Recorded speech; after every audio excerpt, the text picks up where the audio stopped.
हरिः ओम् श्रीगुरुभ्यो नमः। हरिः ओम्. పురుష సూక్తం 1 నుంచి 10వ శ్లోకం వరకు. ఓం శ్రీ పరమాత్మనే నమః. అథ శ్రీ పురుష సూక్తం. హరిః ఓం తచ్చయోరావృణీమహే గాతుం యజ్ఞాయ గాతుం యజ్ఞపతయే దైవీ స్వస్తిరస్తు నః స్వస్తిర్మానుషేభ్యః ऊर्ध्वं जिगातु भेषजं शन्नो अस्तु द्विपदे शञ्चतुष्पदे ॐ शान्ति शान्ति शान्तिः। ॐ सहस्रशीर्षा पुरुषः सहस्राक्षः सहस्रपात् स भूमिौ विश्वतो वृत्वा अत्यतिष्ठद्दशाङ्गुलम् पुरुष ये वेदगुं सर्वं यद्भूतै यच्च भव्यम् भूतामृतत्वस्येषानः यदन्नेनातिरोहति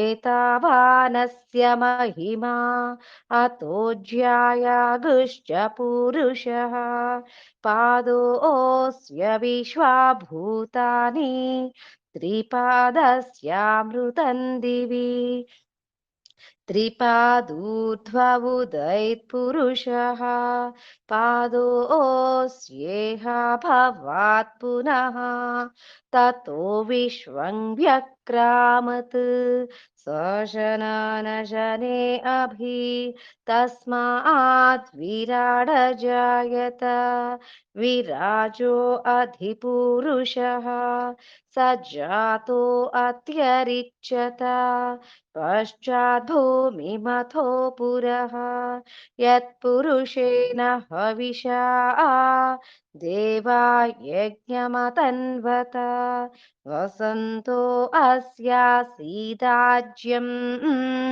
ग्रीष्म इत्मः शरद्दविः सप्तास्यासन् परिधयः त्रिसप्तः समिधः कृताः देवा यद्यज्ञं तन्वानाः अबध्नन् पुरुषं पशुं तं यज्ञं बर्हिषि प्रोक्षन् पुरुषं जातमग्रतः तेन देवा अयजन्त साध्या ऋषयश्च ये तस्मात् यज्ञात् सर्वहुतः सम्भृतं पृषदाज्यं पशुगुस्तागुश्चक्रे